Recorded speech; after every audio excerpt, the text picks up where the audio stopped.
하도 많은 사람들이 자기소개 좀 하고 방송하라고. 그러니까 그걸 우리가 몰랐던 것 같아요. 우리끼리는 서로 잘 아니까 당연히 우리가 말을 하면 알 거라고 생각했는데 당연히 우리를 모르는 분들 입장에서는 지금 누가 무슨 얘기를 하는지를 모르니까 되게 죄송스럽더라고요. 그래서 먼저 제가 제 소개하고 그리고 오늘은 또 형욱이가 안 왔는데 이제 뭐 형욱이 뭐 안 왔으니까 뭐 형욱이는 다음에 소개하면 되겠죠. 네, 저는 윤주진이고요. 예, 그리고 뭐 많은 분들이 아시겠지만 이제 작년에 정봉주 의원이랑 한판 했다가 테러 당했던 그 사람입니다. 예, 주용이 형 소개 좀 해주세요. 예, 저는 윤주용이고요. 예, 저는 30대 이제 초반이고 30대 초반이고 예, 자칭 젊은 보수, 합리적 보수를 꿈꾼다라고 할 수 있고요. 그리고 이제 북한 인권, 북한의 민주화를 열망하는 청년입니다. 반갑습니다. 주용이 형 북한 인권 운동한 게 몇 살부터 시작한 거예요? 23. 예, 그때 23. 형이 부총이었죠. 예, 전북대 부총. 좀. 그때 같이 했던 회장은 뭐 하세요 지금? 지금 뭐 그런 것까지 연락 안 하세요? 아니 연락하고 있어요. 소원해진 거 아니에요? 아닙니다. 열심히 활동하고 있고, 열심히 활동하고 있습니다. 예. 종국이 형 빨리 소개. 저는 변종국이라고 하고요. 좀 가까요. 변종국이라고 합니다. 네. 어느 학교 어디? 학교 이런 것도 말해야 돼? 뭐 어차피 다 아는데 무슨 뭐. 아니 나는 되게 방금 주진이가 우리끼리는 잘 아니까 자기 소개를 안 해서 죄송하다 그러는데 참 웃긴 게 우리 방송을 1편부터 안 듣는다는 소리야 사람들이.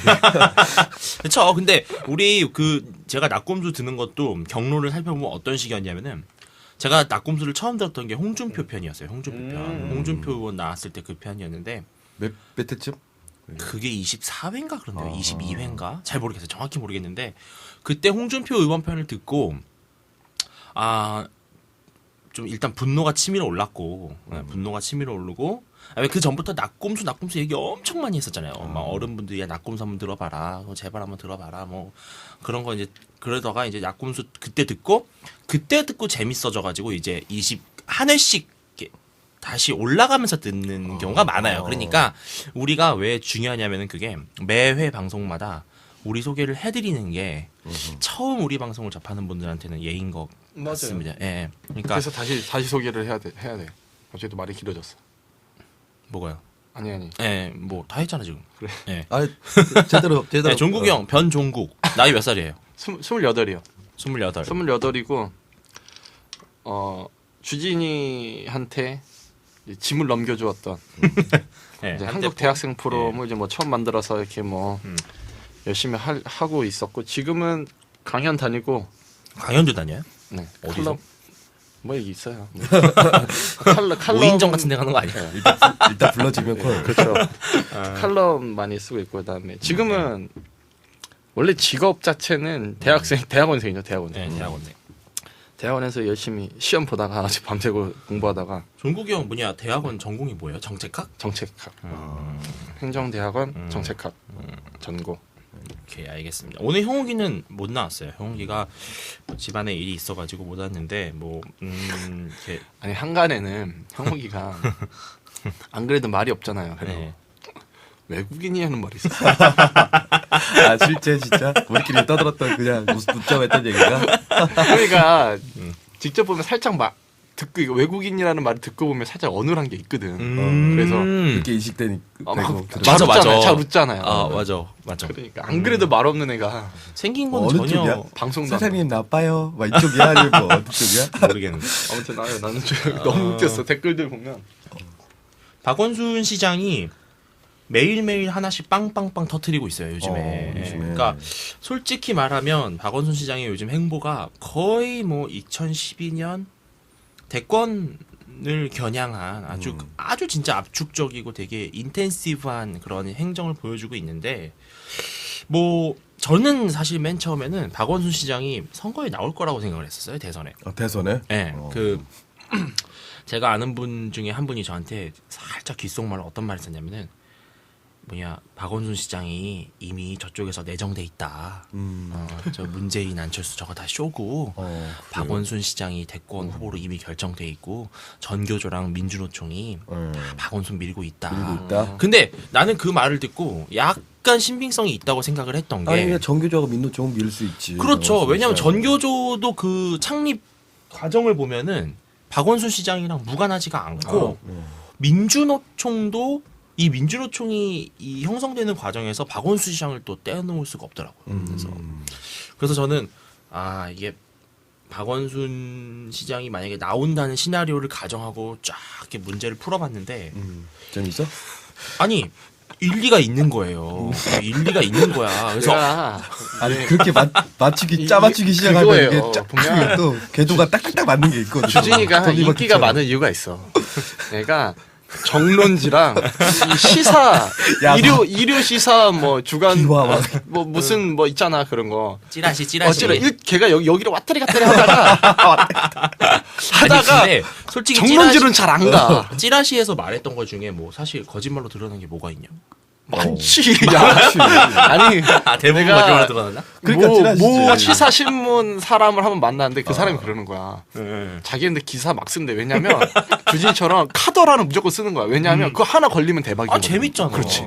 그거거든. 근데 이게 카더라라 통신처럼 카더라로 쭉 가면 우리 또 이제 이야기하는 이 방송이 자체도 아유 그냥 뭐 아니, 시시콜 그래서 땅콩처럼 나는 우리는 되니까 또. 카더라는 좀 지양합시다. 박원순 시장이 나온다라는 생각을 갖고 쫙 봤어요 문제를. 어. 그러니까 이게 잘못된 거지. 결과를 설정해놓고 과정을 보니까 그렇지. 당연히 그렇게 보이는 거잖아. 그렇지. 왜 내가 MB 나쁘다고 생각하고 모든 걸 다 봐봐. 제가 옛날에 강용서 의원이 그 MRI 그것도 한 방에 갔던 게 병역 비리라고 하는 결과를 너무 쉽게 믿은 상태에서 보니까 그렇게 보이는 그렇죠. 아니, 거죠. 물론 물론 저도 병역 비리라고 믿었어요. 물론 아니 근데 그건 아직 의혹이 밝혀지지도 있지만 않았어요. 아직도 밝혀지지도 않았어요. 이게 예. 있고 예. 그 얘기는 우리 한번 제대로 한번 다음에 털어야 될 것 한번 같고. 다음에 한번 다음에 합시다. 박주신 씨를 한번 모시죠.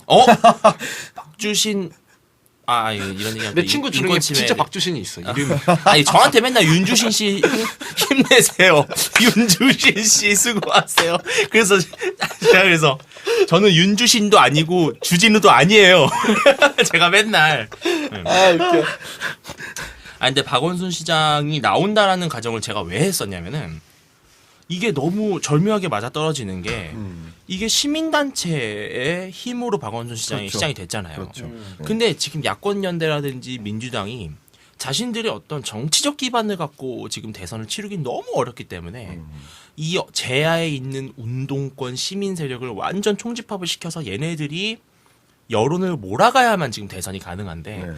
문재인 씨는 그러기에는 시민단체 기반이 너무 약하고 안철수 씨는 그러기에는 정치적 기반이 너무 약하고 이 두 개를 지금 동시에 갖고 있는 사람이 저는 박원순이라고 봤던 건데 이분이 얼마 전에 대권에는 전혀 생각이 없다라고 선언을 했잖아요. 그래서 내가 되게 벙쪘었거든요. 근데 모르는 것 같아요. 아니 그거는. 근데 뭐 모르긴 하지만 예. 근데 아니 박원순 시장이 이번에 대권에 도전한다면 그거야말로 진짜 안철수 교수의 뒤통수를 그냥 제대로 때리는 거기 때문에 뭐 예. 아니요. 근데 대권은 사실 뭐 뒤통수를 네가 쳤어 안 쳤어 이건 전혀 중요한 문제가 아니고 저는 이제 아니 근데 그게 뭐냐면 그 물론 한국 사회가 성숙되어 있냐 안 성숙되어 있냐 이런 것도 볼 수 있지만 예를 들면 한국 정치가 약간 좀 바람의 정치잖아요. 아. 예, 그렇죠. 바람이 딱 부는 데 있어서의 네. 이미지가 이게 이제 또 대권 되면 나중에 붙으면 그럴 거 아니야. 박원순 시장에 대한 뭐 도덕성 뭐 이런 것들도 다 검증하고 그럴 텐데 물론 서울시장 후보 나오면서 검증됐지만 예. 이것도 크게 이제 안철수 건으로 될 수 있기 때문에 안철수 교수가 찾아가서 이제 박원순 시장을 지지하는데 그 배경이라고 하는 게 있지 않겠어요? 아 뭐 그렇죠. 거래가 분명히 있을 건데 그걸 만약에 깨고 나온다. 복잡하죠. 예. 복잡하고. 아니 근데 저는 대선이라고 하는 게 총선이라고 하는 거는 각계 전투잖아요. 네네. 그리고 총선은 공천심사위원회라는 과정이 있어야 되고 네네. 요거를 거치기 위해서는 당대표가 그 전에 이미 결정이 돼 있기 때문에 상당히 안정적인 이 선거를 치르게 될 수밖에 없는 구조예요. 총선이라고 하는 건. 네, 그러니까 그렇죠. 당대표가 있고 네. 당대표 밑에 공천이 이렇게 하고 이런 과정이 있기 때문에 총선은 이슈 정치잖아요.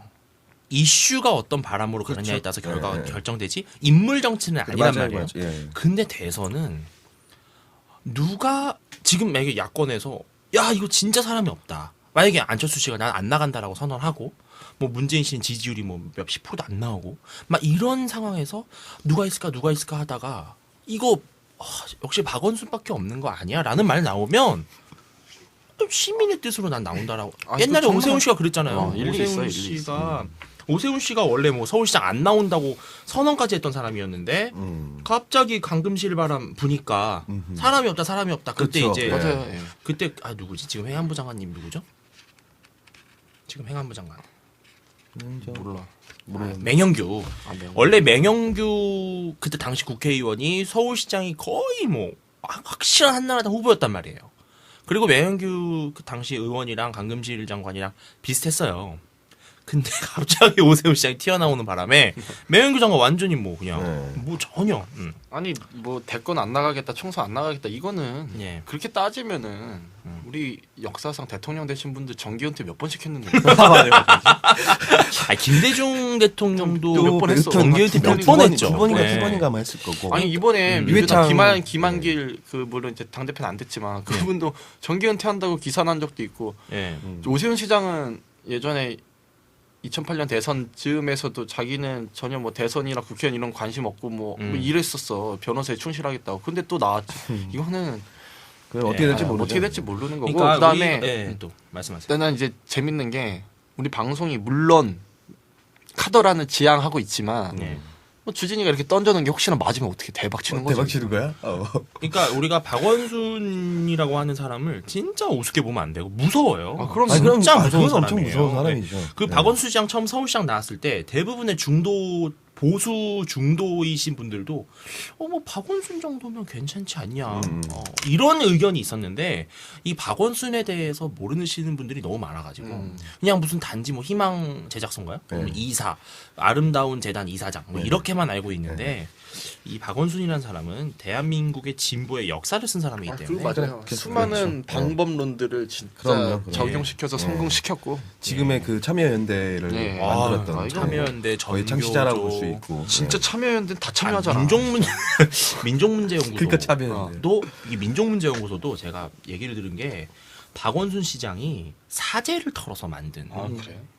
연구소래요. 그래서 이 여기 있는 분들은 박원순 시장 앞에서는 무주 수구리야 수구리. 그렇죠. 그러니까 왜냐면 아니 심지어 진보에서 박원순 박원순 시장 시장으로부터 돈이 다 별명이 나오기도 뭔지 하고. 아세요? 박원순 시장이 난 진보가 진보 아니어서 진영에서 몰라. 진보 진영에서 박원순 시장을 상왕이라고 그러는데요. 상황. 와. 왕보다 높은 상황 있잖아요.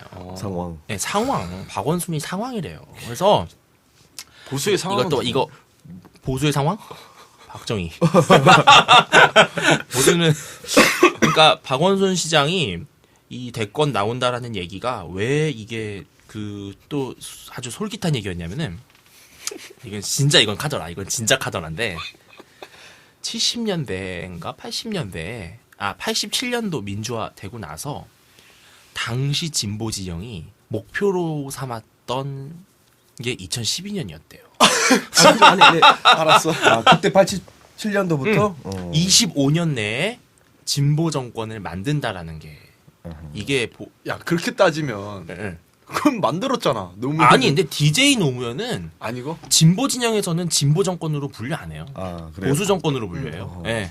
그런 거 있어. 보수에서는 좌파 정권이라고 네. 분류하지만 근데 그때 이거 진짜 카더라요. 아무 근거 없는 얘기인데 박원순 시장을 당시 박원순 씨를 대통령으로 만들겠다라는 결의가 있었더라고요.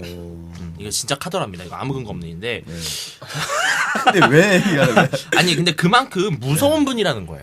그건 맞아야 네. 뭐 네. 거의 보수 우파에서 박정희라고 하는 사람의 아우라가 엄청 크듯이 이 박원순이라는 사람도 진보 진영에서는 진짜 아무도 무시할 수 없는 그렇죠. 그런 사람이라는 거. 나는 박원순 씨가 무섭다고 생각하는 게 좀 네. 이 뭐라고 해야 되죠? 이게 모으는 능력 결집 그런 거를 나는 많이 본 게 시민사회 한 방에 뭉치게 하는 방법 있죠. 그다음에 박원순 시장이 기업과 대립각을 세우는 것처럼 보이지만 돈을 받고 또 할 거 다 돈을 하고 준다는 것 자체는 뜯어낸다는 개념일 수도 있어요. 그런데 또 하나는 그 사람들 입장에서는 박원순 더 줘도 별로 손해 보는 장사가 아닐 수도 있다는 그렇죠. 거예요. 기업 입장에서는. 또 하나는 시민들 물론 우리가 좀 이따 얘기할 거지만 쇼 아닌 쇼 되게 잘하시고. 예. 그래서 굉장히 이제 나는 정치인, 정치꾼 시민사회 단체 활동을 하는 분으로서 뭐 좌우를 떠나서는 굉장히 영향력과 더불어서 그런 게 있다고 저는 봐요. 저는 그러니까 이 권력이라고 하는 거, 그러니까 뭐 상황이라고 진보 진영에서 상황이라고 불릴 정도 이제 박원순 시장의 파워가 센 거는 그러니까 권력이라고 하는 거 그런 거잖아요. 첫째, 정보를 얼마큼 갖고 있느냐. 둘째, 돈을 얼마큼 갖고 있느냐. 그렇게 따지면 박원순 시장이 그 진보 진영 내에서는 정보라고 하는 건 당연히 정보가 가질 수밖에 없죠. 참여연대를 만들고 민족문제연구소도 만들고 민노총 정교조 그런 모든 것들에 관여하고 있기 때문에 그에 대한 정보를 누구보다도 많이 가지고 있을 것이고 또 아시다시피 기업과 대립각을 세우는 것처럼 하지만 기업으로부터 후원을 300억 매년 300억 이상을 받아서 그 돈 다 나왔잖아요. 그래서 지금 감옥에서 갇혀 있는 누구죠? 그 한상열 목사 북한 가서 정말 말도 안 되는 쇼를 했던 한상열 목사의 소위 말하면 뭐 병원비, 진짜, 그것까지 다 이게 다 공개된 겁니다. 후보 검증식 때 병원비 뭐 이런 것들까지도 다 되고 뭐 정기 검진 할 때도 그렇고 LG 검진 그러니까 나와요. LG 검사 했을 때 뭐 이런 것들까지도 한상열 목사 LG 검사도 있어요. 뭐 그건 이제 뭐 할 수 있겠죠. 했는데 거기에서 그것까지 돈도 지원했다라고 하는 게 다 공개. 주진이는 다 공개됐고 뭐 하나 걸려라 이거야 맨날 인생에 그냥 하나만 걸려라. 인생이 갈고리 미끼야. 그때 제가 느낀 거예요. 박원순 시장이 갖고 있는 파워가 소위 말하면 뭐 시민사회 영역, 아무튼 진보 진영 영역에서 갖고 있는 파워가 정말 상당하구나. 그래요. 진짜 크잖아. 엄청나다. 정말 크고 나는 무엇보다 박원순 시장이 대선 대권설이 전혀 이제 물론 엄청난 정말 뭐 주진 시사 뺨치는 카더라지만 일단 권력의 맛을 알고. 아니 박원순 시장 나왔으니까 예. 그 한 가지 좀 이거 카더라는 아닙니다. 왜냐하면 이거는 제가 지금은 솔직히 말씀드릴게요. 지금은 헤어졌지만 옛날 여자친구의 친구가 직접 이제 경험을 했던 얘기이기 때문에 그 아름다운 재단에서 무임금으로 흔히 말하면 무급인턴 무급인턴 이런 거 하잖아요. 근데 보면 거기 또 정직원이 있어요. 정직원이 있는데 정직원이 뭐 한 가게당 예를 들면 아름다운 가게 같은 경우 한 2명 정도 된다. 그러니까 간사 같은 건데요. 무급인턴을 쓰지 않아요? 그 친구가 물론 이제 자기는 자원봉사와 그리고 그러한 NGO 활동에 대한 경험을 해보고 싶다 이런 차원에서 정말 순수한 마음에 갔기 때문에 그 친구가 버티는 거야. 진짜 무급 인턴인데 그 간사가 하는 모든 일을 다 하는 거예요. 소위 말하면 그냥 막노동 비슷하게 육체적 노동부터 시작해서 뭐 그 간사가 해야 할 일을 다 하고 있는 거죠. 그래서 아무리 좋고 취지도 좋지만 참 화가 난다. 라는 말을 한 적이 있어요. 그렇게 따지면 예를 들어 그래서 그 박원순 시장 후보 시절에 검증할 때 그런 얘기도 나왔습니다. 최저임금제 이것들을 누구보다 외치는 박원순 시장 후보가 실제 자기가 경영하고 있는 데서는 무급 인턴을 써서 소위 말하면 노동 착취하는 거 아니야. 그렇죠. 이런 얘기 노동 착취죠. 소위 말하면. 그렇죠. 봉사를 가장한 노동 착취죠. 그럼요. 이거는 이제 박원순 시장에 대해서 이런 얘기가 있더라고요. 그러니까 박원순 시장 이미지가 대중들한테는 되게 따뜻하고 좀 이렇게 친근한 이미지로 비춰져 있는데 실제로 일을 할 때는 정말 무서운 분이죠. 참여연대랑 그 아름다운 재단에서 일하시는 분들 얘기가 박원순 시장이 진짜 무섭대요. 아니 그래서 이제 박원순 시장이 되고 나서 얼마 안 돼서 이제 신문에 나왔는데 공무원들이 그 밑에 있는 공무원들이 피곤하대잖아. 그러니까 지금의 MB 이명박 대통령께서 대통령 되시면서 밑에 있는 청와대 직원들이 아침 시작을 뭐 새벽 6시부터 아침 뭐 7시부터 시작한다는 말이 있는 것처럼 뭐 똑같은 거죠. 이제 박원순 시장 되고 나서 대단히 이제 그만큼 치밀하고 치열하고 그리고 그 누구보다도 권력욕이 강한 사람이 박원순 시장인 것 같아요. 그래서 남들은 뭐 국회의원 했다 지자체 갔다가 막 여러 경로 거칠 동안 이분은 조용히 제야해서 자신의 기반 세력을 쫙 갖고 한 번에 서울시장 갔잖아요. 아름다운 가게가 전국에 300몇 개가 있대요.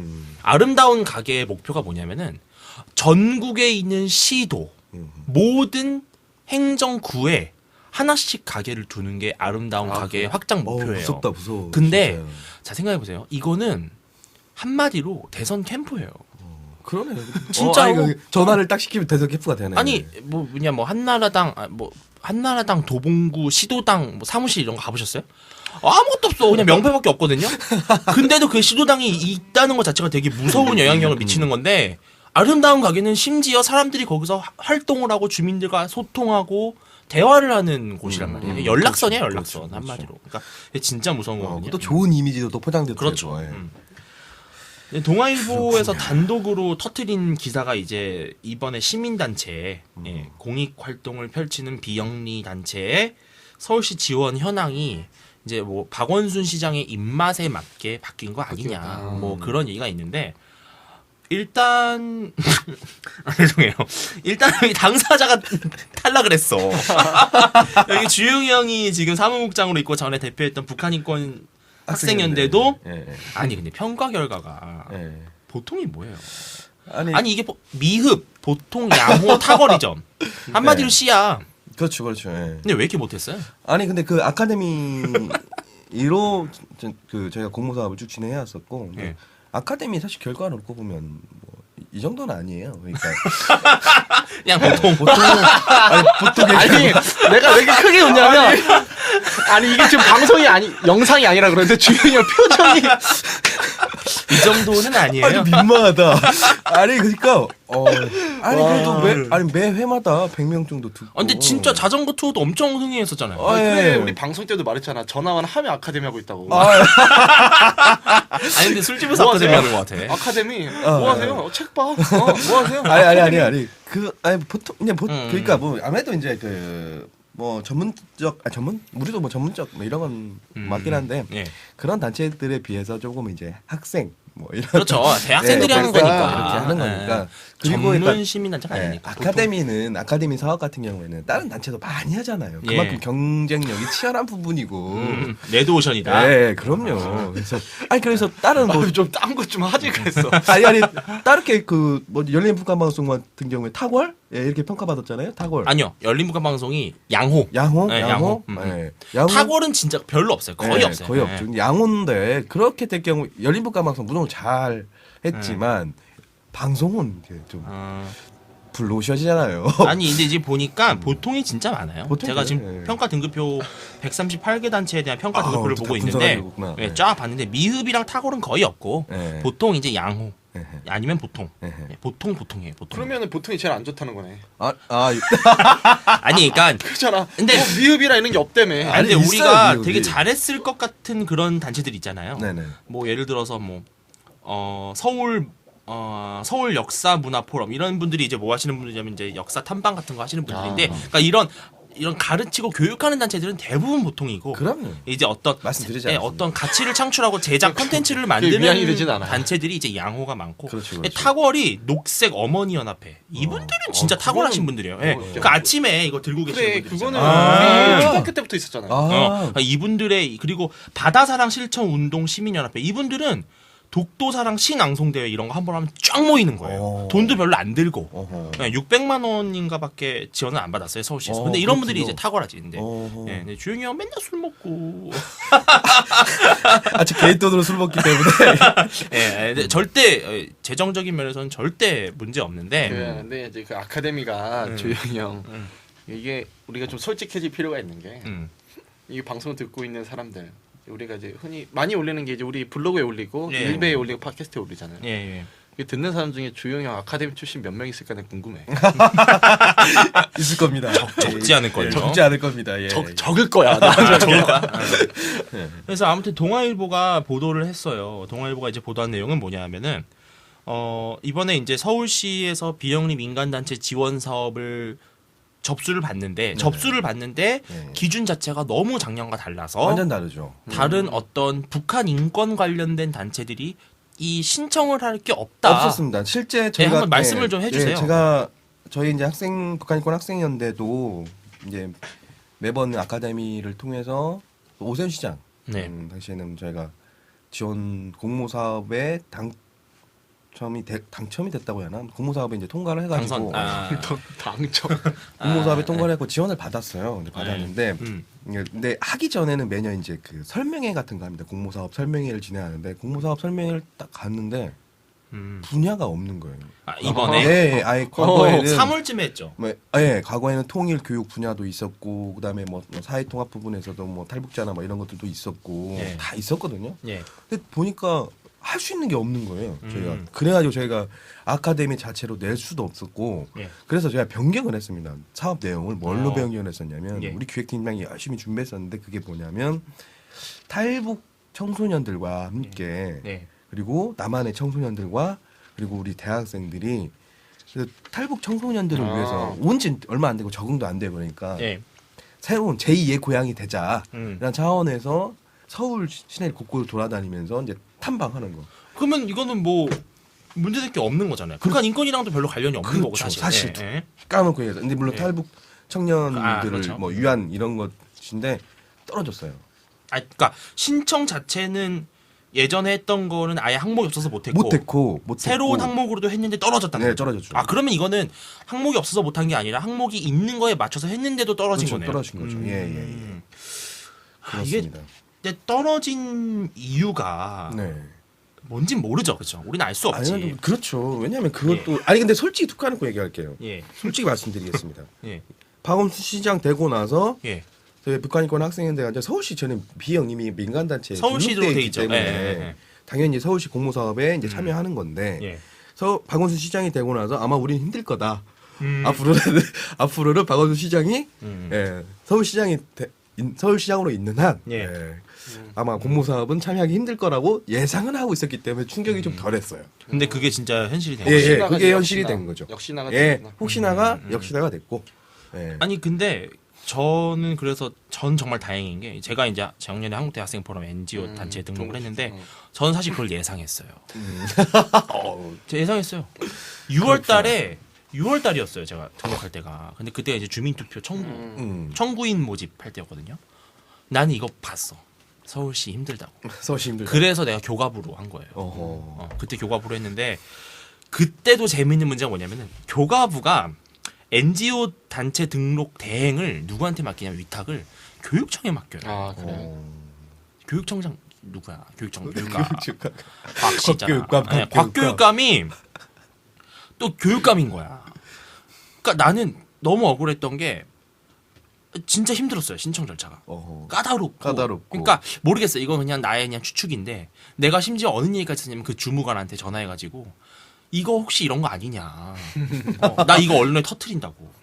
나 이거 진짜 언론에 얘기하겠다. 그럼 뭐래? 아니 뭐냐면 이제 사무실이 있어요. 한대포 사무실이 있는데 사무실 그 감사를 오잖아요. 예. 사무실이 어떻게 생겼는지도 아, 그렇죠, 보고 그렇죠. 실제 와, 사무실이 실제 얘네 와요. 사무실이 맞는지 예, 보러 와요. 맞아요. 근데 한다는 얘기가 문패가 없대는 거야.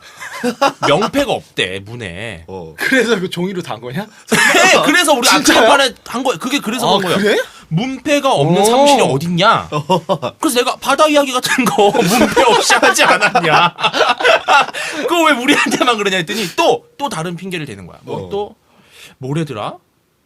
아 무슨 뭐 회원 명부인데 그 저희 회원 명부 뭐 내야 되잖아요. 쫙 하는데 뭐 이 사람이 뭐 나이가 이렇게 많은데 무슨 대학생이냐?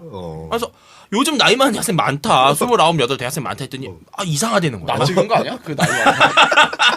그러니까 그런 식으로 계속 하길래 내가 너무 짜증이 나서 2월 말쯤에 전화해가지고 나 진짜 이런 식으로 힘들다. 다른 시민단체들은 우린 진짜 열심히 했잖아요. 작년 재작년. 이렇게 열심히 하는 명백한 시민단체도 허용을 안 해주는 게 어딨냐. 이거 언론에 얘기했더니 뭐 이렇게 하다가 어느 날 갑자기 딱 됐어요. 그러니까 물론 뭐 그분한테는 잘못이 없겠지만 상당히 의구심을 갖게 되더라고요. 네. 아니 그래요. 그러니까 그 수장이 바뀌면 밑에 실무자가 바뀌는 거고 실무자가 완전히 못 바뀌더라도 원래 다 그 실무자가 수장의 눈치를 볼 수밖에 없는 거고 성향을 따라갈 수밖에 없는 관료 사회 분명하죠. 특징이잖아요. 근데 그거는 우리가 이제 이해는 하지만 좀 짜증나잖아. 짜증나죠. 근데 이게 오늘 어제 이제 동아일보 기사에 나왔잖아요. 예. 북한 인권 한 푼도 못 줘. 나왔는데 참 워딩 잘해. 참 근데 실제 이제 뭐 많은 북한 인권 관련된 단체들 아니, 다 떨어졌어요? 예, 다 떨어졌습니다. 북한 인권 관련된 단체들은 한 단체도 들어가지 않았고 물론 거기까지는 이해할 수 있을 거예요. 뭐 그냥 시민들 뭐 그게 어때? 뭐 지네 성향이랑 안 맞으면 그럴 수 있지. 그럴 수 있는데 근데 이제 박원순 시장하고 과거에 이제 소위 말하면 가깝게 지냈던 그리고 그렇죠. 박원순 시장이 만들었던 단체 예? 뭐 아니, 그런 단체들은 쭉 키워주고 있고 또 그런 사람들을 뽑아서 자기 소위 말하면 서울시 신무진으로 깔고 있고 이게 좀 꼴보기 싫다 이거고. 아, 그렇죠. 근데 이건 역사를 거슬러 올라가 보면 노무현 대통령 때도 그렇습니다. 아니 노무현 어느 정부나 대통령, 그래요. 예, 어느 정부나 그렇죠. 뭐 특정 네. 정부를 찍어서보다 네. 모든 정부에서 그런 아니 거기 근데 때문에. 제가 문제 제기하고 싶은 건 뭐냐면은 맞아요. 그 지자체 수장이 바뀌었으면 그 수장이 원하는 철학에 맞게 기준이 바뀌고 아 그래요. 그렇게 해서 뭐 어느 단체는 되고 어느 단체는 안 되는 게 가능할 수 있어요. 나는 그게 가능하다고 보고 그게 어떻게 보면은 괜찮은 정치의 어떤 과정이라고 보는데 제가 문제 삼고 싶은 건 뭐냐면은 박원순 시장의 입맛에 맞게 만들어진 기준에 의해서 된 단체들이 실제로도 지금 야권 성향의 정치인들과 매우 밀접한 관련이 있는데 있고 예. 이거를 왜 그분들은 침묵하면서 오세훈 시장이나 MB가 하는 모든 인사에 대해서는 왜 코드 인사냐고 그렇죠. 왜 발목을 잡냐는 네, 거예요. 네, 그 우리가 최근에 세워진 대학교 이중자 대학교 때문에 그래요. 그 이주작 때 진중권 교수님이 총장으로 네, 선임됐다고. 이번에 공지현 교수도 이번에 퇴녀 받았다고 그러죠. 국문과 학과장. 국문학 학과장 학과장 받으셨고. 박원순 시장님도 명예박사 의무를 받으셨다. 1호 달았던데. 박원순 시장님은 그런 걸로 만족하실 분이 아니에요. 이사장 이사장 아니면은 교수협의 회장 이런 거. 아름다운 이중자 때 재단. 아름다운 이중잣대잔. 아니 뭐야? 아 모르겠어요. 자, 죄송하고. 자, 아무튼 그래서 제가 좀 찾아봤어요. 찾아봤는데 근데 잠깐 우리가 네, 먼저 좀 짚고 넘어가야 될 게 많은 사람들이 우리 보고 이제 숯골 방송이다 보수 방송이다 하는데 예. 우리는 좀 결론을 내는 게 우리는 인정을 해요.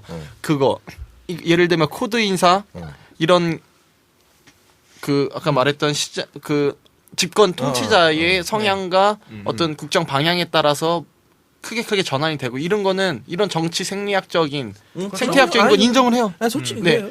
누구든 그게 네. 노무현 아, 대통령이었던 그럼요. 아니, 저는 솔직히, DJ였던 예. MB였던 난 내가 뭐든. 되면은 나도 그렇게 할 거야. 저는 그랬어요. 그러니까. 아니 이명박 대통령이 코드 인사라고 할 때 뭐 고소영 예, 그다음에 영포라인. 예, 영포라인. 영포라인이고 뭐 그런 얘기가 한참 많이 나왔을 때 저는 무슨 생각이 들었냐면 아니 행정부의 수장이 대통령이잖아요, 소위 말하면. 그렇죠. 그럼 예. 대통령이 갖고 있는 철학과 비전을 따라가려고 하고 그리고 대통령이 어떤 지시를 내렸을 때 그거에 대해서 10분 살려서 그럼요. 할 수 있을 추진할 만한- 수 있는 사람 일을 필요로 한 거잖아요. 네, 저는 맞아요. 그래서 코드 인사가 아니라 꼭 코드 인사라고 표현할 필요가 뭐가 있냐. 그리고 코드 인사가 나는 문제가 아니라고 봐. 그러니까 저도 그래요. 코드 사실. 인사를 해야 저도, 돼요. 예. 그래서 저는 주변에 오히려. 있는 사람한테 아니 그게 당연한 거 아닙니까? 나 대학 다닐 때 그래. 대학 다닐 때 수업 시간에 그런 얘기했다가 아주 몰매 맞을 뻔했어.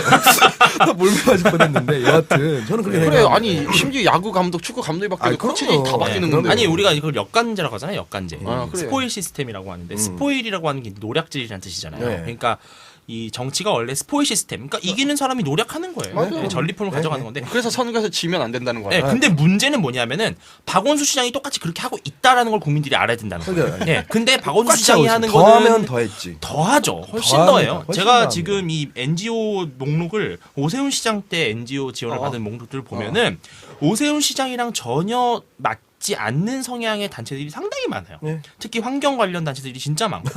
예. 그래서 제가 이번에 좀 자세히 찾아봤는데 이번에 박원순 시장이 되고 나서 지원을 받게 된 단체가 KYC라고 하는 단체가 있어요. KYC. KYC. 이거 좀 생소하죠. 좀 창시자죠? 생소한데 뭐의 약자예요, 그게? 한국 청년 연합회예요. 그러니까 코리안 유스 뭐 연합 시? 커미션, 뭐 커미티, 뭐 이런 건 모르겠는데 1999년도에 이게 창립이 됐어요. 근데 당시 창립 멤버들이 누구냐면은 이인영, 오영식, 임종석 등 전대협 1, 2, 3기 의장이고 그다음에 우상호 의원 얼마 전에 나왔던 그 386 술파티의 네, 주역들. 386 술파티 주역. 386의 주역들이 아니라 386 술파티의 주역들. 네가 뭔데 일로 와? 나가. 광주에서 무슨 나가. 일이 있었나? 너 네가 뭔데? 뭐. 네, 그분들 그리고 김형주 호서대 정치학 강사 등 그러니까 80년대 운동권 출신들이 이 연합회를 만든 거예요. 그러니까 뭐 얘기는 그럴듯해요. 뭐 새로운 생활운동, 의식문화운동, 제도개혁운동 뭐 아주 그럴듯한 얘기들을 하는데 실제로 이분들이 이후에 보이는 이 정치적 행보들을 보면 장난이 아니라는 거죠. 6.15 민족통일 대토론회 이런 거 하고 2001 민족통일 대축전 이런 것도 하고요. 그리고 장관급 회담 맨날 하라고 난리쳤던 단체예요. 네. 그리고 남북 청년 대학생들이 금강산에서 교류했으면 좋겠다. 그러니까 이제 한마디로 전대협이 했던 그렇죠. 일들을 그대로 이분들이 하고 있는 거고 이게 임종석 씨가 지금 이제 물론 사무총장에서 물러나긴 했지만 이 여기 이제 주축 멤버였던 거예요. 사실 이거를 만들고 그리고 이것이 어떻게 보면은 386 운동권 세력의 정치로의 어떤 입문하는 그런 시민단체, 재야 운동단체가 된 거죠. 예, 그래서 이 KYC가 KYC 서울 지부가 지금 현재 서울시 정무부시장이에요. 네, 김형주 씨가. 그러니까 지금 현재 정무부시장인 사람이 핵심 member였던 시민단체가 올해 서울시에 지원을 받게 된 거죠. 그렇죠. 그것도 최고 예. 3천만 원을 받겠습니다. 예. 그게 참 재밌는 거예요. 그게 내가 한편으로 이해하면서도 한편으로 짜증나는 게 일종의 나는 그렇게 봐요. 저게 열심히 하라고 준 돈일 수도 있지만 일종의 고마웠어 혹은 보상이죠. 수고했어 네. 일종의 그런 보상일 수도 있고 그 돈의 출처 자금이라는 것을 이제 누군가 줄 때 물론 이게 선심성이냐 아니냐 뭐 이런 것도 한참 이제 논란이 됐었지만 예. 이해는 해. 많이 줬을 거 아니야 박원 시장을. 꼴 보기는 싫어. 이해는 하지만 꼴 보긴 싫어. 꼴 보기는 싫어. 그리고 이제 그 또 이 재수없어. KYC가 천준호 씨가 이제 대표에 있을 때 군 가산점 제도에 대해서 반대했던 예, 그런 운동도 하셨던 분들이고 그래서 또 이런 단체도 있었고요.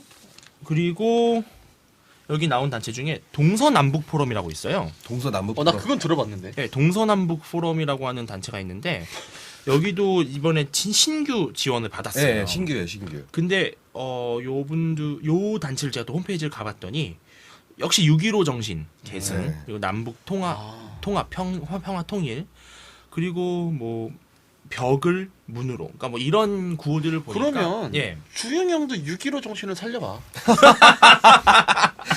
아니 6.15 정신에 입각해서 나 북한을 돕겠다고. 아니 그거 될 거야. 우리가 지원 우리는 받아서. 입이- 아니 그게 왜냐면 이게 이제 물론 이제 그럴 일은 없겠지만 지연 여부 검사할 때 홈페이지 들어가서 6.15 보이면 바로 통과시켜 줄 수도 있어. 그걸 노려봐. 안 받고 말겠습니다. 예. 근데 박원 시장님? 조면 좋아할 거야? 박원순 시장님 안 받고 말겠습니다. 난 좀 주세요. 나는 좀 줬으면 좋은데.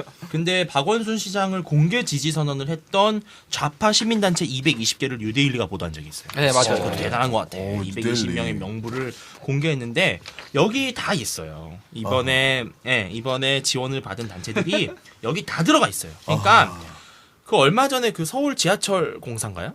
9호선?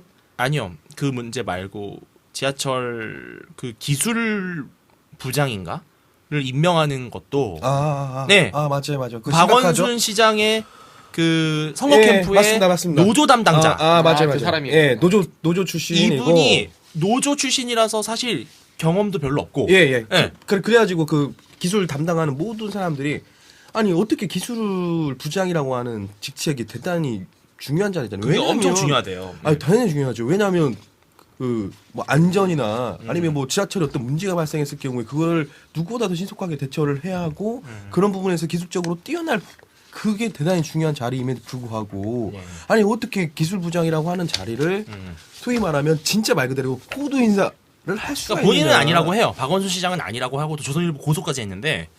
예. 근데 심각한 문제고. 그 자리는 보통 20년 정도, 네. 20년 정도 네. 그 기술직을 한 분들이 가는 거래요. 그게 이제 말이 많았죠. 근데. 비슷한 일들이 비일비재한 게 이번에 이제 세종문화회관 문제 좀 이따 얘기했을 건데 그것도 이제 비슷한 아니 문제가 지금 생겼어요. 해주신 말씀하세요. 세종문화회관 얘기. 그게 이제 좀 길어 복잡하고 아니, 그런데 말씀해 이제 주세요. 이게 얼마 전에 이제 보도가 됐던 건데 예. 그 이제 세종문화회관 아시죠? 네, 아시죠. 세종문화회관 이제 거기 이제 알죠, 사장님인데 거기도 사장이라 그래요? 사장이 있어요. 그 관장이야, 사장이야. 세종 정확한 지칭은 그 세종 사장인데? 아 그래 사장으로 돼 있구나. 예. 예. 근데 이게 무슨 일이 발생을 했냐면 예. 이 취임을 했어요. 사장이 이제 새롭게 취임을 했는데 이 사람이 서울시장 선거 당시에 박원순 시장 캠프에서 정책자문위원회 문화환경분과 위원장을 맡았던 사람이거든요. 그래서 1월 초에 이제 취임을 했는데, 예. 근데 이제 우리 박원순 시장이 유명한 게 문화 대통령, 예, 혹은 문화, 뭐 예. 문화 멘토, 예, 뭐 예. 이렇게 되잖아요. 박원순 시장이 이제 문화 멘토로서 이 박인배 사장이라는 분이 이렇게 됐는데, 근데 여기가 지금 세종문화회관이 어수선하다는 거예요. 아 지금 네, 현재. 왜냐하면 이게 하향식 문화 예술을 발굴하겠다는 거거든요. 하얀식 문화. 하향식 그러니까 쉽게 말하면 이제 인디 언더그라운드에 있는 문화들을 예. 예. 많이 그러니까 상승시켜 예전 놓겠다. 세종문화회관은 아무나 이렇게 일반 그 대중가요가 맞아요. 노래 그래서 부르고 예전에 부르고 막 인순이 씨인가 그랬잖아요. 누가 예. 노래 부르러 갔다가 못 봐갖고 막 못 얘기가 들어가고. 나훈아인가 예, 누가 맞아요. 뭐 한번 인순이 씨 맞아요. 인순이 예. 씨 오페라 예. 클래식 뭐 이런 거 그래서 하는 이제 하향식 산업을 하겠다는 그래서 공연 생태계 혁신을 꾀하겠다는 의지 때문에 이제 네. 박 사장의 계획에 따라서 박원순 시장이 임명했던 예. 이제 세종문화회관은 이제 연계 사업을 하면서 그런 사업, 그러니까 하향식 사업에는 돈을 많이 쓰다 보니까 오히려 예. 그동안 배정되어 있던 산하 예술단에 대한 지원이 20몇 %가 깎여요. 아. 그러면서 무슨 일이 발생하냐면 뮤지컬 단위 5월 공연할 예정이었던 뭐 벌거벗은 임금님, 뭐 무슨 나 이거 이름도 처음 듣고 돈조바니 뭐 이런 걸 그냥 연기하가니 아 예. 돈조바니, 조반니, 조반니인데? 돈조바니 그거. 돈 줘봤니? 돈 줘봤니? 오, 그거 괜찮네. 아, 미안합니다. 아무튼 자, 어째. 근데 그런 거에 연기되거나 막 삭감되고 그랬어요. 아. 그러다가 이제 무슨 일이 발생하냐면 여기서 그때 당시 뮤지컬 단장이랑 오페라 단장 같은 사람들이 그동안 열심히 있었다. 사임을 해. 아, 못해 먹겠다. 못하죠. 지원도 안 되고 그러면. 이러면서 이게 지금 계속 5개월 동안 아무튼 왜 그 자잘한 거 뭐 뜨락을 소규모 뜨락에다가 뭐 소규모 공연장 설치해가지고 예, 예. 이런 거는 많이 하는데 음. 오히려 흔히 말하는 세종문화예술회관은 물론 문화에 등급이 있다고 내가 이런 것까지는 얘기를 안 하겠지만 뭐 예. 그런 거에 뭐 이제 많이 반발해서 사람들이 이렇게 나가고 있어요. 그래서 이제 아. 더군다나 여기 이제 낙하산 논란, 인사 논란까지 불거지면서 예. 왜냐하면 그 뮤지컬 단장 나갔다 그랬잖아요. 네네. 거기에 뭐 유인택 군장대 교수. 근데 이거는 누구냐면 민주통합당 의원의 친동생이래요. 쩐다 쩔어. 그러니까 뭐 이게 이제 파장이 일어요. 뭐 쩔었어.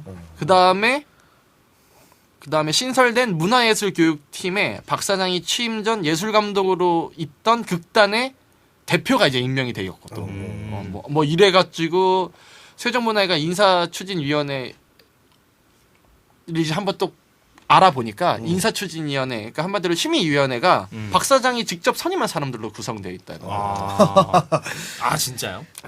전례가 없는 일이래요. 세종문화회관. 그러니까요. 그러니까 이게 지금 우리가 국민들이 반드시 알아야 되는 게 보수 세력만 코드 인사를 하는 게 아니고 진보 인사들이 코드 인사 훨씬 심해요. 심합니다. 예. MB가 대통령 되고 나서 청와대 솔직히 물갈이 안 했다. 예. 예.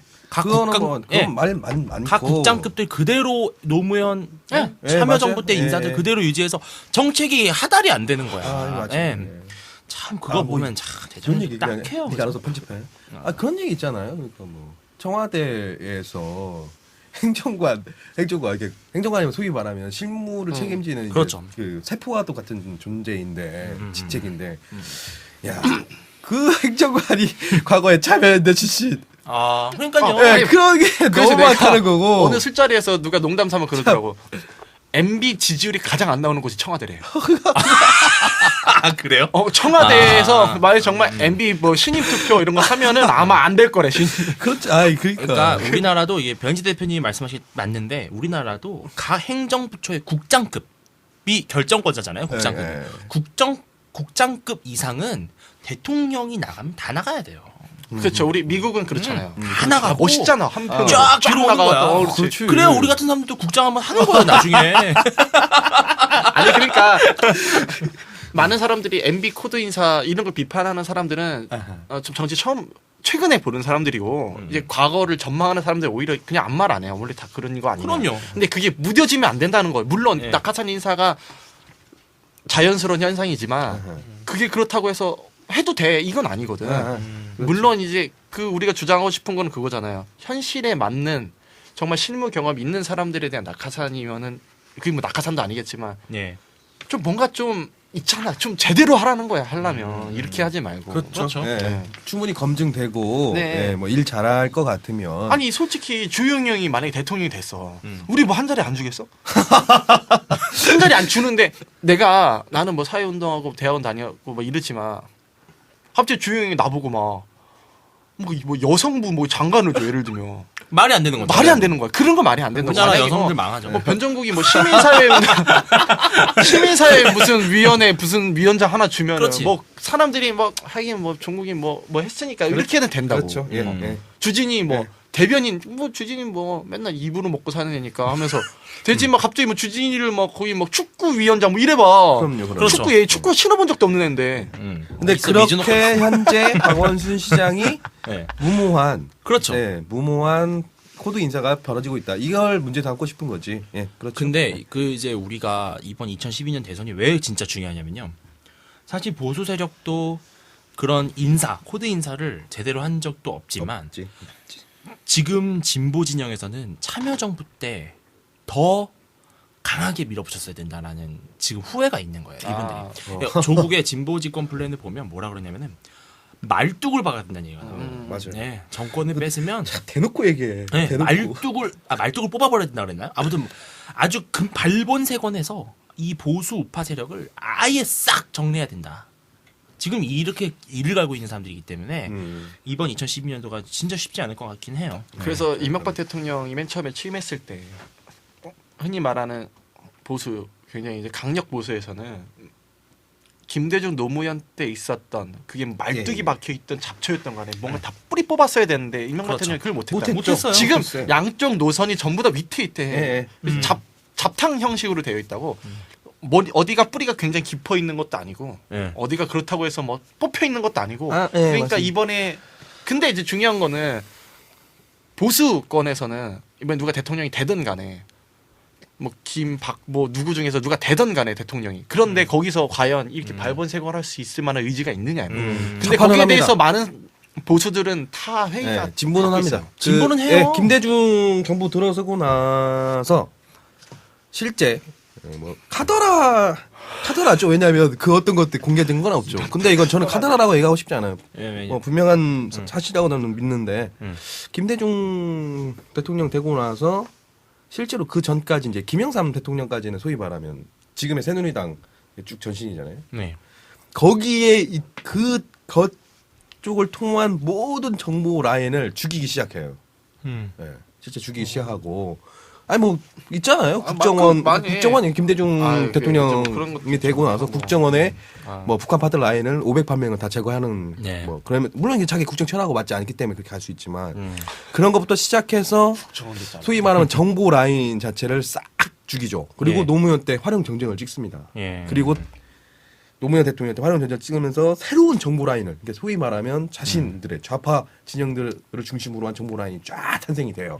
근데 이명박 대통령이 딱 들어서면서부터 별로 그런 거에 대해 생각이 별로 없으신 분이고 오로지 MB는 오로지 경제만 오로지 경제만 순방. 보시는 분이라 아니 그러니까 순방아. 만약에 경제와 외교만 보시는 분이라 우리 그런 관심이 거 없으시고 별로 그거에 이제 우리 이 방송이 계속 주구장창 아주 가야 되는데 내년에 이제 혹시나 정권이 바뀌었어. 네. 우리 이렇게 방송을 하고 있다 갑자기 딱 끊기는 거야. 사찰 들어가 사찰. 사실 갑자기 막 아, 충분히 가능한 일이에요. 네. 네. 아니 근데 저는 그 얘기도 하고 싶어요. 뭐 MB 사찰, 그러니까 이명박 대통령 사찰, 물론 민간에 사찰하는 건, 나쁘죠. 예, 나쁘죠. 그런데 분명히 말씀드리는 건 어느 정권이나 이 박근혜 이제 의원이 얘기했던 박근혜 이제 대선 주자께서 말씀하신 것처럼 어느 대통령이나 그러한 불법 사찰은 다 있어 왔다라고 하는 게 정답입니다. 그렇죠. 이제 그 있어 수위가 왔고, 예. 개인의 사생활이나 어떤 자유 같은 거 침해하는 정도까지 가는 거는 좀 네, 그게 잘못된 거지. 뭐 사찰 얘기는 나중에 한번 또 네, 우리가 그렇죠. 또. 제대로 한번 털어보고. 예, 예. 그래서 이제 우리가 박원순 시장 얘기를 이제 마무리를 좀 지어보자면 제일 중요한 거는 이 분은 지금 현재 엄청난 고도의 정치를 하고 있다는 걸 알아야 정말, 된다는 예. 거예요. 네. 왜냐하면 논농사도 짓잖아요. 그거 양봉왕. 그게 제가 알기로는 최근에 일본을 한번 간 적이 있어요. 박원순 시장이. 네. 일본을 가서 아니 박원순 시장이 지금 하고 있는 정책들이 다 일본 거 뺏기. 일본 거 지금 베껴서 하고 있는 오세훈 거예요. 거 따라가고 따라갈 거 따라가고. 예전에 4대강 반대하면서 지역마다 이렇게 큰 물탱크 심는 예, 빗물마다도 빗물 한다. 받아갖고 해야 된다. 그거 오세훈 오세훈이 시장이 엄청 만든 주장한 거예요. 거야. 내가 예. 그걸 어떻게 기억하냐면 예. 뭐 토론회 같은 데 가서 내가 들었거든. 그래서 저것도 괜찮은데 하면서 오히려 4대강 반대 논리가 될 수 있겠다고 했는데 이거를 해. 그렇죠. 아니 왜냐하면 빗물 받아서 하겠다고 하는 건 오세훈 전 시장의 머릿속에 있었던 거고 구상이었지만 이게 실행 아니 되고 그건 오세훈 시장 구상이 아니에요 또. 뭐 그거는 내 구상이야. 어. 나 어렸을 때 있잖아. 진짜 5살 때. 아이씨 다섯 뭐야? 살 때. 아니 집 앞에다가 구덩이 파놓고 엄마 거기다가 내가 그 왜 음료수 통 같은 거 막 한 5개 박아놓고 빗물 들어오면 그거 내가 마신다고. 그거 지금 오세훈 시장이 마시려고 하는 게 아니야. 홍수를 어쩔 거야. 예방하는 거니까. 나는 예. 그랬었어. 내가 여하튼, 참 예, 그 오세훈 시장이 그렇게 구상했던 것들이 예. 밝혀지지 않았죠. 시민들한테 소위 말하면 네, 맞아요. 알려지지 네. 않았어요. 예, 그래서 알려지지 이제 않았고. 아니 엄청 비판받았어요. 네. 그때 민주당에서 뭐 하자는 거냐. 아, 그래요? 뭐 무슨 얘기까지 했냐면 뭐 무너진다. 밑에 터널 뚫어놓으면은 집안이 흔들려서 뭐 땅으로 꺼질 수도 있다. 이런 얘기까지 했던 분들이거든요. 네. 그래서 이제 그 이제 일본 다녀왔을 때 이분 이 박원순 시장이 그걸 보고 와서 실험을 한 거야. 내가 도쿄인가 어디 관공서에 누가 네, 맞아요. 돈을 실제로 짓고 있는 게 있대요. 음. 이제 지으시라고 괜찮아. 그리고 얼마 전에 뭐 또 평상복 차림하고 투어 하셨잖아요. 민생 투어 한다고. 일본 흉내. 일본이 관광객 흉내 냈잖아. 어, 예. 아니 뭘 누가 봐도 박원순 시장이었더만. 그 다음에 이제 최근에는 뭐 야구장도 투어하시면서 야구인들의 그런 거 귀담아 듣겠다 하면서 갔는데 이제 야구판에서는 되게 비판을 많이 했어요. 사실 이제 야구장에서 상당한 돈을 뜯어갔기 때문에 서울시에서 아. 그러면서 이제 와서 뭔가 위한다는 명분 하에 한다 이렇게 엄청나게 이제 정치적 액션엔 달인인 것 같아요. 그러니까 참 이 농사랑 이거 양봉, 돌고래 이 문제는 한 번쯤 제대로 짚고 넘어가야 될 것 같고, 예, 그 특히 농사 짓고 지금 광화문 광장이랑 뭐 서울시 그 꼭대기에다 지금 하고 있는 것들이 이게 진짜 쇼고 그리고 진보를 표방하는 서울시장이 오히려 진보의 정신을 지금 훼손하고 있는 거거든요. 예, 그 오히려 진보 신당이 논평을 냈어요. 그 아, 논농사 그치. 전시성이다. 이게 뭐 하는 거냐? 공공장소 거기다가 왜 그걸 져놓고 있냐? 그렇죠. 이게 그래서 오히려 비판을 했어요. 박원순 시장이 그걸로 뭐 한다 그랬는지 아세요 혹시? 모르죠. 11월 달에 그걸 취소해서 시민들과 떡을 해 먹고 뉴스에 나 진짜 웃기게 뉴스에 이제 그 한 중년 60대 50대 중년 여성분의 이제 인터뷰를 따는데 왜 하는지 모르겠다고 그러니까 그 식기 행사에 참여를 했는데 참여하라고 해서 했는데 자기는 이걸 왜 하는지 모르겠다고 아니, 그 인터뷰가 나와요. 그걸 나 진짜 취소해서 웃기더라고.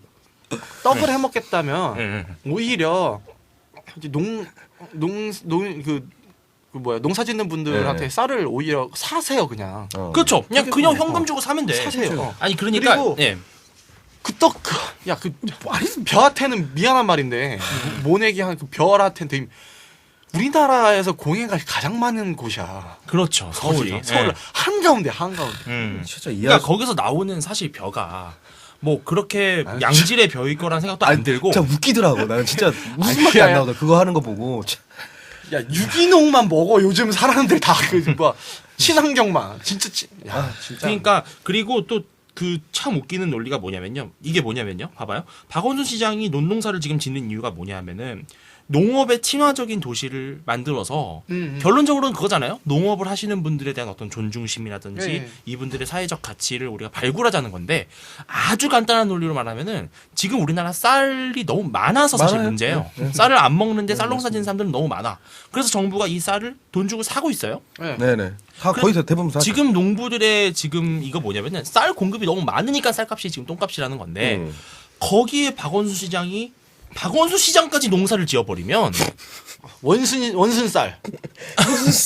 그게 아니 박원순 시장까지 쌀을 만들어 버리면은 쌀 공급량이 더 늘어나는 꼴이 되고 물론 이제 뭐 늘어나는 양이 정말 미비하겠지만 미비하겠죠. 물론 네. 미비하겠지만 그러니까 철학이랑 안 맞는다는 거예요 내 말은. 그래서 진보 신당 논평에서도 전시성 물론 이제 수요 공급 곡선에 의해서 비판한 거 아니야. 하지만 생각해 봐야 된다는 거예요. 거기 무슨 그 장소는 논을 지으라고 만들어 놓은 장소가 아니잖아요. 물론 그 나 논이라는 게 이렇게 가면 안 돼? 내가 볼 때는 한 뭐 벼가 5일에서 10일 만에 자라면 쉽지가 몰라. 않아. 그리고 나는 만약 이거 벼 죽어버리면 어떡하냐? 그러니까 거기에 봐봐요. 서울시 한가운데에서 별을 양질의 별을 만들려면 거기에 들어가는 돈이 또 얼마나 들겠어. 그리고 그 진보신당 논평이 아주 의미 있는 게 뭐냐면은 광장의 의미를 그래 광장의 의미를 왜 서울시정을 홍보하는 수단으로 쓰냐. 그 오세훈 시장이 해석을 해요 똑같이. 막 그렇게 비판했잖아. 전시성 엄청 디자인 서울, 어, 농업 서울.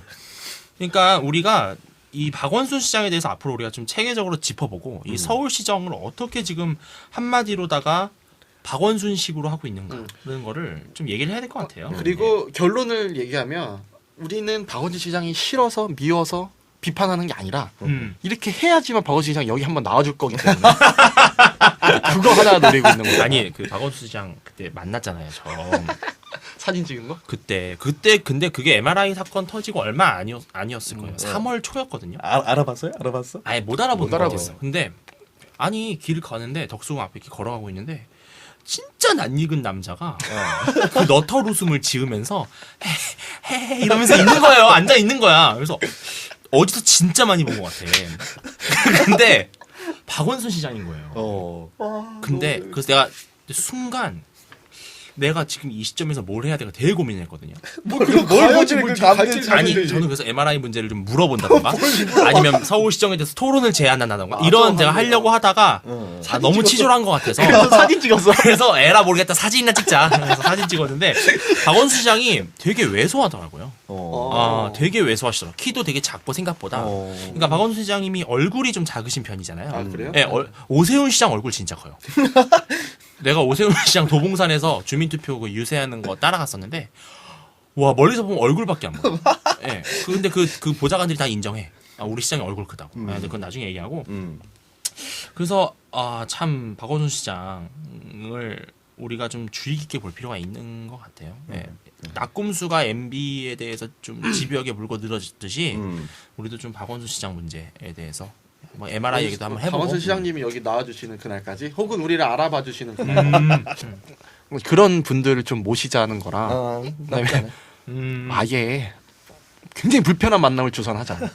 김지윤 고대녀도 좀 모시고 김재현 씨도 한번 오라 그러고. 이 제목은 잘못된 만남.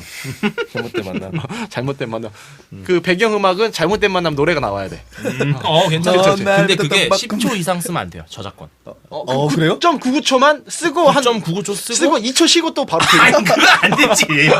그런 꼼수를 부리면 안 되고. 자, 그래서 우리가 박원순 시장에 대해서 앞으로도 좀 꾸준히 청취자들에게 말씀을 드리도록 하면서 요 방송은 여기서 네네. 마무리하는 걸로 하겠습니다. 네네. 예. 근데 진짜 주진이가 거기서 박주신 MRI 물어봤으면 어떻게 됐을까요? 근데 내가 봤을 때는 그 주변에 보좌관들이 숨어 있었던 것 같아요. 벌써 그러니까 내가 여기서 반경 10m를 쫙 보니까 아무도 없는 거예요. 그래서 야 이건 말이 안 되잖아. 솔직히 서울시장이 거기 혼자 있을 리가 없고. 그래서 쫙 봤더니 어디 이렇게 차 같은 데 앉아 있지 않았을까. 그래서 내가 만약에 해코지라도 좀 하면 바로 나왔을 것 같아. 너 근데 가서 사진 찍자고 했을 거 아니야? 사진 찍자고 했죠. 좋아. 근데 좋아하시던데? 안녕하세요. 근데 거기 왜 앉아 계셨던 거야? 아니, 그러니까 시민들과의 대화라는 그 명목으로 이제 앉았는데 대화인데 대화 아무도 안 해. 저한테 왜 그러세요? 안녕하세요. 그냥 목소리 있잖아요. 안녕하세요. 오늘 좋은 하루 되세요. 자 그러면은 5분 쉬었다. 시민과의 대화.